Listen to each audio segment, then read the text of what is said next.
Hello friends, आज हम कच्चे आम का चटपटा चुंडा बनाएंगे। यहाँ पर हमने 4 कच्चे आम लिए हैं। इनको छीलकर धोकर कद्दूकस कर लेंगे। इनको नापेंगे तो करीब 2 कप पल्प है। 1 कप शक्कर लेंगे, 1 कप गुड़ लेंगे, आम के पल्प के बराबर। मेरे पास 2 तरह का गुड़ था, मैंने दोनों तरह का गुड़ डाला है। अब हम इनको धीमी आंच पर गैस पर पकाएंगे।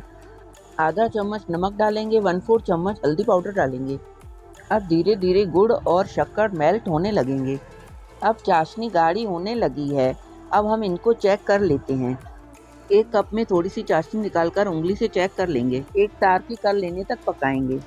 1 चम्मच भुना हुआ जीरा, आधा चम्मच गरम मसाला, आधा चम्मच लाल मिर्च पाउडर, 2 चम्मच कटे हुए बादाम डालकर चम्मच से मिक्स कर देंगे। गैस बंद कर लेंगे। चुंदा तैयार है। इसको पूरी पराठे के साथ खाइएगा।